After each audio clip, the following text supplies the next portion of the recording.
Hey guys, so I'm going to take a look at Final Fantasy IV on the Super Famicom. So of course, as you can see, this is the original Japanese version of the game.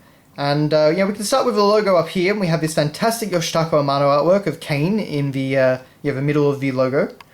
But then down here we have these really somewhat odd chibi drawings, and I do really like this art style. It's in all the Final Fantasy games on the Super Famicom, and I believe some of them on the Famicom as well. But as far as Final Fantasy IV character representations go, well, that's Rosa, and that's Edge. But then we have generic Black Mage, generic White Mage, and a Chocobo, as well as someone who I believe is supposed to be a Paladin, in this case Cecil, but actually looks a lot more like a Knight from Final Fantasy I. So just a little bit of a weird, weird design choice there, but I do really like it. It's very minimalist and just kind of, it does scream classic Final Fantasy. So of course we can see the Super Famicom logo up in the top corner there.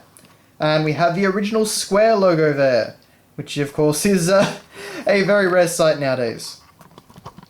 Okay, so on the sides we have made in Japan, of course, 1991 Square, for sale and use in Japan only. Whoops. We have the Final Fantasy IV logo again over here, and over here, and then the Super Famicom logo up here. And the Final Fantasy IV logo again.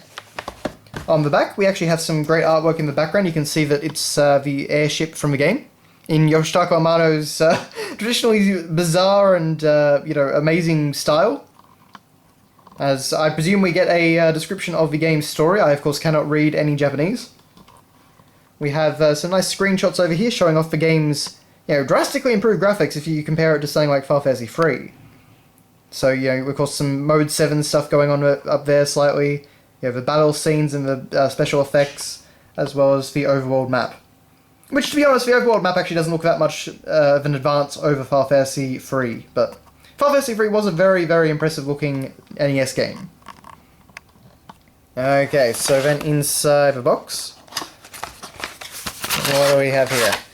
Well, we start off with our manual, and being a 90s Super Famicom Japanese manual, this is a full-bodied colour manual. So we can see that we've actually got beautiful artwork of a sword there. I believe that's actually supposed to be Cecil's Dark Knight sword, which is very cool. You can see, we've got this great shot of a dragon here. I really love Yoshitaka Amano's style. And then we can actually see Cecil in his paladin form over here, in some, acid trippy sort of landscape. Yes, Yoshitaka Amano artwork is amazing to look at, but it's certainly very surreal in a lot of cases. That's probably the best word. Okay, so we actually get a world map up here. Very basic world map, but it talks us through some of the different principalities and kingdoms, I believe. You can see all the different symbols for each kingdom, which is a very cool detail, because none of that is in the game, of course. Controls, of course. Pretty basic stuff. Lots of screenshots, as you can see. Lots of good explanation. We get some explanation of maybe some items or some abilities or something. There's usually a few spots for that sort of thing in these sort of manuals. Yeah, just a lot of effort obviously went into it, and I don't recall who that is. I believe that must be Naming Way, who could actually rename your characters in the game. You can see there's a bit of artwork up there. Of course, the brand new ATB, Active Time Battle System.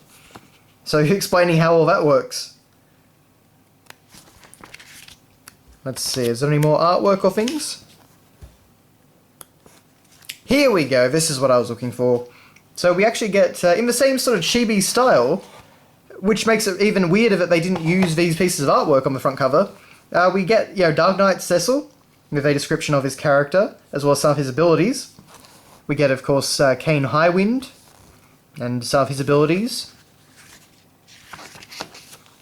Of course, Rosa, and she looks pretty much identical to what's on the front box. Of course, Rydia, looking very cute there. Sid, and Teller, they lumped for two old men together. Edward, of course, who was actually called Gilbert. Actually, that's one thing I should be pointing out. They do have English names in the manual. but most of them are pretty much identical, as you can see. Rydia... I suppose it actually must have helped for localization, although you can see that they did change Kane to a K, because naturally that just makes more sense in English. Yes, Edward's original name was Gilbert, which is a even more ridiculous, a fittingly ridiculous name for a ridiculous character. Then of course we have Yang. Yeah, I do love this sort of chibi-style cute artwork. It very much matches the sprites of the game. Of course we've got Palom and Porom. Or Porom. Yep. And of course we have Edge, who is our final party member. Yes, so for Sawyer doesn't get a mention or anything like that. We have, of course, artwork for our vehicles, and you can see some artwork of the Sandcraft down there, which is pretty cool. That feels very Star Wars. Chocobos, including the black Chocobo, which was new in this game. Fat Chocobo. And then we get our list of items, and you can see we've actually got artwork for a bunch of them on the side. I'm not even able to guess what some of these things actually are, but, potions and crystals and statues and horns and drums and, all kinds of things. It's really cool when they actually illustrate some of the strange-sounding items. Like that, I imagine, would be the bronze hourglass or something like that from the game. Little statue down there. What else have we got? Yeah, so just a lot of great artwork here. Not in full colour, unfortunately, but maybe it wasn't actually rendered in full colour originally. Of course, the mallet to make you, small or big. And then I guess we get some helpful hints and tips at the end. Oh, and there's that little black mage, that generic one. Who, of course, isn't actually in the game, really. I mean, only as an NPC, I suppose. But teaching you about, different magic types, so, thunder, blizzard, fire, maybe gravity down there. Anyway, just a few little interesting things like that. And then we finish with this, beautiful piece of Yoshitaka Amano artwork of Rydia with, some sort of owl creature on her hand. Anyway, very, very nice piece of artwork anyway. And we can actually see some of the summons as well. So, of course, Chocobo, Shiva, Ramu, Ifrit, and Titan. And then we finish with the Square logo. Okay.